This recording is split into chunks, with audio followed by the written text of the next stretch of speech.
اکبر، دونوں شخصیات ہجرت کی رات چل پڑے۔ گزرتے گزرتے نا راستے میں ایک جھونپڑی آئی، کچا سا مکان، جھونپڑی۔ تو حضور علیہ السلام نے کہا ابو بکر رکو، یہاں چراغ روشن ہے، یہاں کوئی رہائش پذیر ہے اور یہاں کوئی بھوک کا انتظام دیکھتے ہیں کبھی ہو جائے۔ حضور علیہ السلام نے فرمایا ابو بکر پتہ کرو۔ حضرت ابو بکر نیچے اترے، سواری سے اتر کے اندر گئے تو ایک بڑھیا خاتون موجود تھی جس کو تاریخ میں ام معبد کے نام سے یاد کیا جاتا ہے۔ حضرت ام معبد کے پاس حضرت ابو بکر صدیق پہنچے، کہنے لگے کوئی کھانے پینے کی چیز مل سکتی ہے؟ کہا گھر میں تو کھانے پینے کی چیز کوئی نہیں، فاقہ کشی ہے، غربت ہے۔ ہاں ایک ہے کہ گھر میں فاقہ کافی دنوں سے ہے، کوئی ایسی شے نہیں، بکریاں چرنے باہر گئی ہوئی ہیں۔ تو حضرت ابوبکر کہنے لگے وہ بکری کھڑی تو ہے۔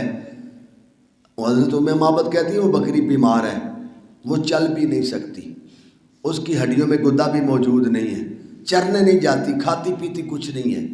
حضور علیہ السلام سے جب یہ بات حضرت ابوبکر نے بتائی تو حضرت میرے آقا کریم صلی اللہ علیہ وسلم نے حضرت ابوبکر سے کہا اس کو پوچھ لو، اگر یہ اجازت دے تو ہم اس بکری سے دودھ دو لیتے ہیں، قربان جائیں۔ ام معبد خدمت گزار تھی، عرب کے اندر مشہور تھی کہ مائی ام معبد جو ہے یہ بڑی خدمت گزار ہے، بڑی مہمان نواز ہے۔ تو کہا ٹھیک ہے مجھے تو کوئی اجازت نہیں، مجھے کوئی مسئلہ نہیں، اگر یہ بکری دودھ دیتی ہے تو ٹھیک ہے دو لو۔ حضرت ابو بکر صدیق رضی اللہ تعالیٰ بکری کو کھولا، حضور کے قریب کیا، حضور نے اپنا دست شفا، دست برکت، دست شفا، دست سخا آپ نے بکری کی کمر پہ ایسے پھیرا، ایسے۔ ام معبد کہتی ہے کہ میں نے دیکھا کہ حضور علیہ السلام نے جب دست شفقت، دست محبت، دست سخا، دست وسعت، دست برکت بکری کی کمر پہ پھیرا تو بکری نے ٹانگیں چوڑی کر دی اور بکری کی کیری میں دودھ اتر آیا۔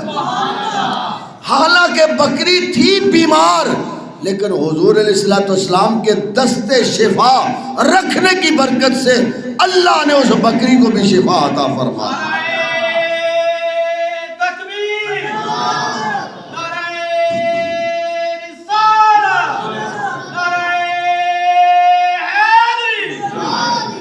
اس بکری کو شفا بھی مل گئی، دودھ بھی اس کی کیری میں اتر آیا۔ اللہ اکبر۔ حضرت ابو بکر صدیق کہتے ہیں حضور نے فرمایا ام معبد گھر کے برتن سارے لے آ۔ اللہ اکبر۔ اب بکری کا کتنا دودھ ہوتا ہے؟ پاؤ، آدھا کلو، لیکن قربان جائیں وہ دن، وہ وقت، وہ گھڑیاں ایسی تھی کہ ام معبد کے گھر جو پلیٹیں تھی نا اس میں بھی دودھ حضور نے دو دی۔ حضور نے خود بھی نوش فرمایا، حضرت ابو بکر نے نوش فرمایا، اور پھر حضرت ام معبد کے گھر دودھ ہی دودھ ہو گیا۔ قربان جائیں۔ ام معبد کہتی ہیں یوں محسوس ہو رہا تھا جیسے حضور نے بکری کے تھنوں کا کنیکشن حوض کوثر سے جوڑ دیا۔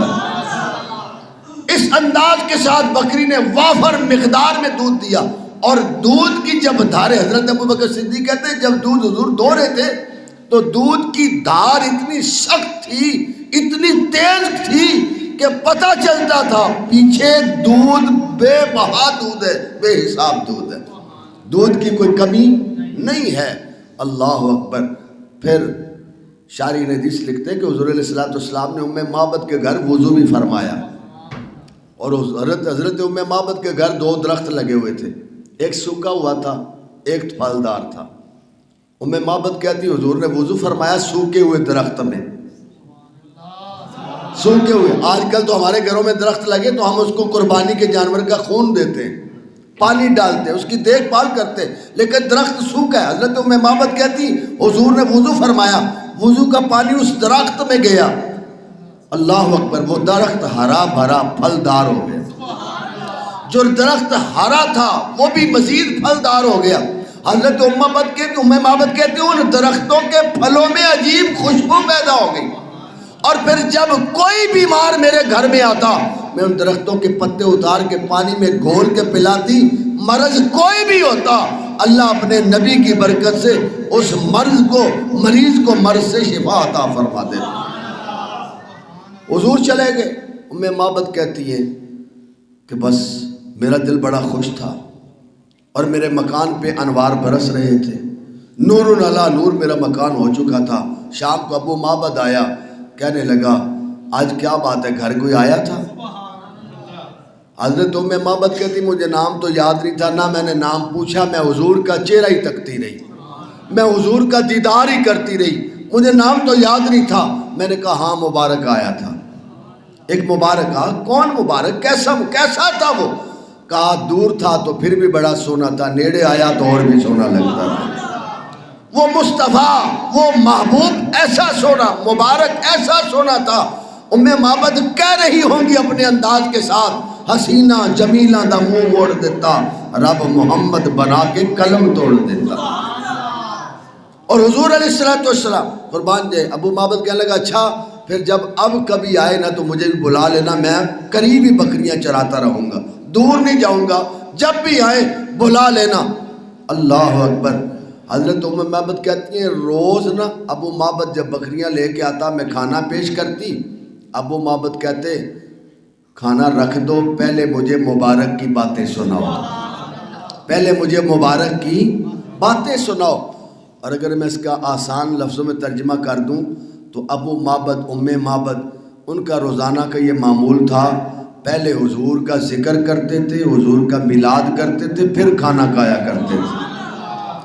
حضرت ابو معبد کہتے ہیں کہ مجھے بھی پاس سے بلا لینا جب حضور تشریف لائے، جب مبارک آئیں۔ تو ایک دن حضرت ام معبد نا سامان خریدتے گھر کے لیے مدینہ منورہ پہنچ گئی، قریبی مدینہ شریف تھا، پہنچ گئی مدینہ منورہ میں۔ جب وہاں پہنچی تو دکان پہ سامان دیکھ رہے تھے تو بیٹے نے دیکھا معبد نے کہ حضرت ابو بکر گزرے ہیں، تو امی کا دوپٹے کا پلو کھینچ کے کہنے لگے امی دیکھو وہ شخص جا رہا ہے جو مبارک کے ساتھ تھا۔ ام معبد نے دیکھا، سامان چھوڑا، حضرت ابو بکر کے پیچھے گئے، کہا وہ مبارک کہاں ہے؟ حضرت ابو بکر کیوں سمجھ نہیں تھی، ان کو تو نہیں پتا تھا یہ مبارک کس کو کہہ رہی ہے۔ تو ام معبد کہنے لگی مبارک؟ معبد کہنے لگا وہ مبارک جس نے ہماری بکری کی پشت پہ ہاتھ رکھا تھا تو بکری نے دودھ اتار دیا تھا۔ حضرت ابو بکر سمجھ گئی یہ تو وہ راستے والا گھر ہے۔ حضور علیہ السلام کے پاس مسجد نبی میں حضرت ام معبد کو لے گئے۔ جب دروازے میں داخل ہوئے تو بیٹا بچہ کہنے لگا اماں دیکھو وہ مبارک بیٹھے ہوئے ہیں۔ حضور کے پاس پہنچے، حضور نے اسلام کی دعوت دی، انہوں نے اسلام کو قبول کیا، ایمان کی دولت نصیب ہوئی، گھر واپس آئے، گھر پہ پھر انوار برس رہے تھے۔ شام کو ابو معبد آیا، کہا آج تمہاری آنکھوں میں انوار برس رہے ہیں، آج مکان میں بھی انوار برس رہے۔ پھر کوئی مبارک پھر آیا، کہا مبارک نہیں آیا، آج ہم مبارک کو ملنے چلے گئے، آج اللہ نے ہمیں مبارک سے ملا دی۔ کہا مبارک ہے کون؟ کہا جس کو دنیا محبت کہتی ہے میں اس کو مبارک کہہ رہی ہوں۔ وہ سونی صورت والا، وہ محمد جس کو دنیا محمد کہتی ہے وہ مبارک۔ ہم نے تو کلمہ پڑھ لیا، کہا مجھے بھی کلمہ پڑھاؤ میں بھی غلام بن جاؤں۔ پھر وہ بکری حضور کے ظاہری زمانے میں بھی دودھ دیتی رہی، حضرت ابو بکر کے دور خلافت میں بھی دودھ دیتی رہی، حضرت عمر کا دور آیا وہ بکری مسلسل دودھ دے رہی، کبھی اس بکری کا دودھ سوکھا نہیں ہے۔ حضرت عمر فاروق رضی اللہ عنہ کے دور میں قحط کا تھوڑا سا وقت آیا تو لوگ پریشان تھے بچوں کو دودھ پلانے کے لیے، پانی پلانے کے لیے، اگر کوئی پانی یا دودھ پوچھتا تو کہتے اور کہیں سے تو نہیں ملے گا، ام معبد کے گھر سے پتہ کر لو اس کی بکری آج بھی دودھ دے رہی ہے، اس کے گھر سے دودھ مل سکتا ہے، تمہیں کہیں سے اور سے دودھ یا پانی نہیں مل سکتا۔ دوستان ذی وقار، میرے آقا کریم صلی اللہ علیہ وسلم کے غلاموں، حضرت ابو بکر صدیق رضی اللہ عنہ کی بڑی شان ہے، اور حضور علیہ السلام کی وہ رفیق ہے، رفیق سفر ہے، اور حضور فرماتے ہیں جنت میں ہر کسی کا کوئی رفیق ہوگا، ساتھی ہوگا، جنت میں میرا ساتھی ابو بکر ہے۔ ابو بکر دنیا میں بھی میرا ساتھی، مزار میں بھی میرا ساتھی، اور قیامت کے دن جنت میں بھی میرا ساتھی ہوگا۔ دوستان ذی وقار، آئیے اس بات کا عہد کریں کہ ہم اپنے آقا کریم صلی اللہ علیہ وسلم کی سنت کو ادا کرتے ہوئے، دین کی دعوت کو عام کرتے ہوئے زندگی گزاریں گے، اور حضرت ابو بکر صدیق رضی اللہ تعالیٰ عنہ نے جس طرح آپ نے حضور سے وفا کی ہے، ہم بھی حضور سے